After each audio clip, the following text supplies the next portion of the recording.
La prophétie de Nahum.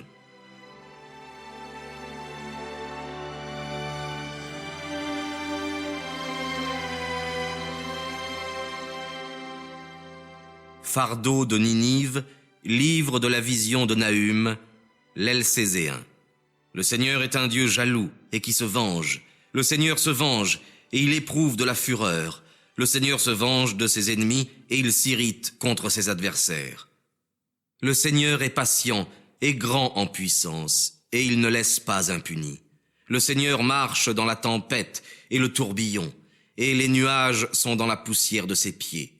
Il menace la mer et la dessèche, et il change tous les fleuves en désert. Basan et le Carmel se flétrissent, et la fleur du Liban se fane. Les montagnes sont ébranlées par lui, et les collines dévastées. La terre, le monde et tous ceux qui l'habitent tremblent devant sa face.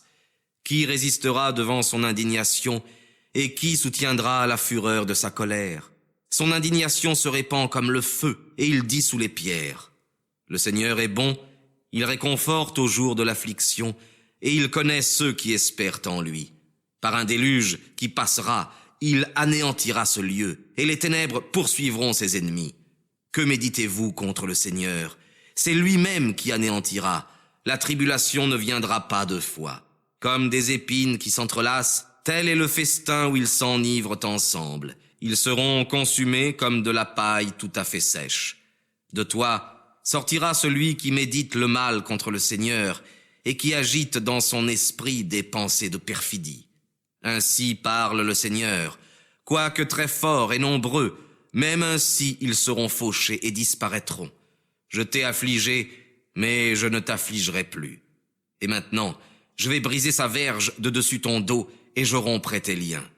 Le Seigneur donnera des ordres à ton sujet et il n'y aura plus de rejetons de ton nom. J'exterminerai de la maison de ton Dieu les statues et les idoles.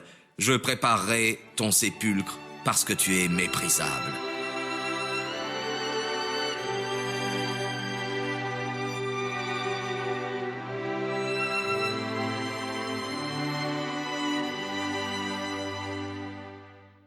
Voici sur les montagnes les pieds de celui qui apporte la bonne nouvelle et qui annonce la paix.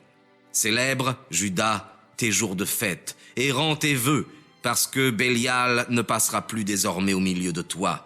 Il a péri tout entier. Il monte, celui qui te renversera, qui te tiendra assiégé. Surveille le chemin, fortifie tes reins, rassemble toutes tes forces.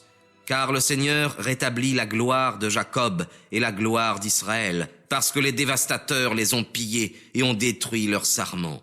Le bouclier de ces héros est embrasé, les guerriers sont vêtus de pourpre, les rênes des chars étincellent au jour du combat, et leurs conducteurs sont assoupis.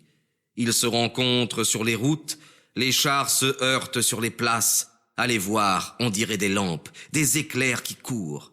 Il se souviendra de ces héros, ils précipiteront leur marche, ils se hâteront de monter sur les murs, et ils prépareront des abris.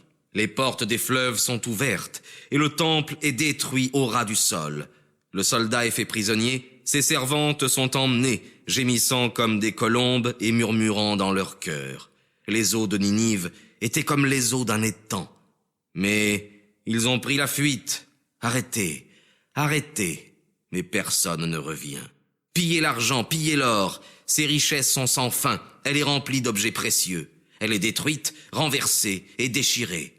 Les cœurs se dessèchent, les genoux tremblent, tous les reins sont sans force, et les visages de tous sont noirs comme une chaudière. Où est le repère des lions et le pâturage des lionceaux, où le lion se retirait avec ses petits sans qu'il y eût personne pour les troubler?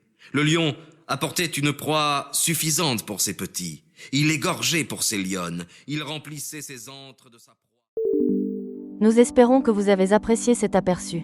Pour continuer à écouter ce livre audio sur Google Play Livres, utilisez le lien dans la description de la vidéo.